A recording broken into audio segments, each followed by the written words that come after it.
اللہ کے نام سے شروع جو بہت مہربان اور رحم کرنے والا ہے۔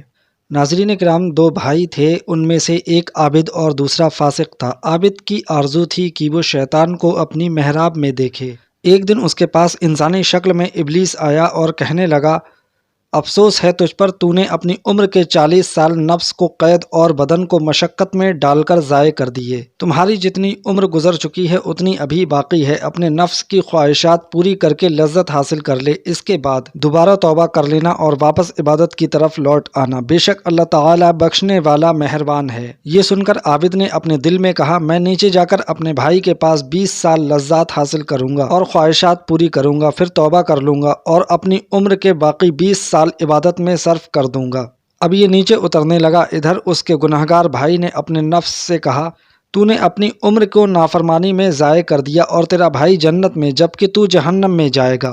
اللہ تعالیٰ کی قسم، میں ضرور توبہ کروں گا اور اپنے بھائی کے ساتھ اوپر والے کمرے میں جا کر اپنی باقی عمر عبادت میں گزاروں گا، شاید اللہ تعالیٰ مجھے بخش دے۔ ادھر وہ توبہ کی نیت لے کر اوپر کو چڑھنے لگا اور اس کا عابد بھائی نافرمانی کی نیت لے کر اترنے لگا کہ اچانک اس کا پاؤں پھسلا اور وہ اپنے بھائی پر گر پڑا اور دونوں سیڑھیوں پر اکٹھے مر گئے۔ اب عابد کا حشر نافرمانی کی نیت پر ہوگا اور گنہگار کا حشر توبہ کی نیت پر ہوگا۔ پیارے پیارے اسلامی بھائیوں، دن رات ہونے والے واقعات سے عبرت پکڑنے کے لیے اپنے دلوں کو فارغ کر لو۔ کتنے ہی لوگ اللہ تعالیٰ سے دور تھے اور قریب ہو گئے، اور بہت سے قرب والے دور ہو گئے۔ ان کے گھر والوں اور پڑوسیوں نے ان سے جفا کی۔ قرب حاصل کرنے والوں کے لیے جنت اور دوری اختیار کرنے والوں کے لیے دوزخ ہے، تو اے عقل والو نصیحت حاصل کرو۔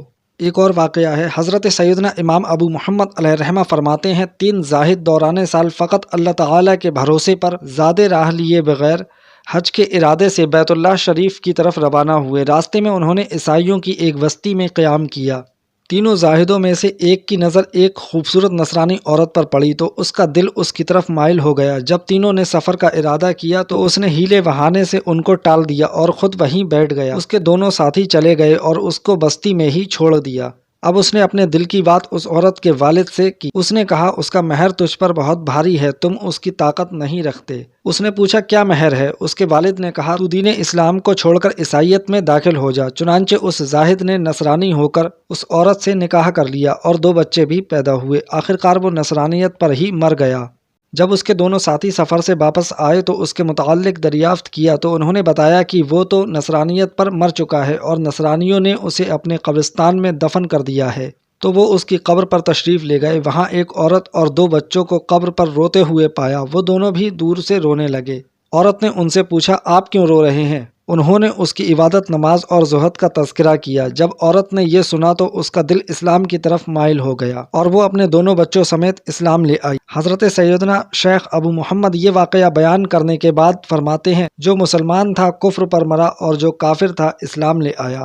تو مسلمانوں کو چاہیے اپنے انجام سے ڈرتا رہے اور اللہ تعالیٰ سے حسن خاتمہ کا سوال کرتا رہے۔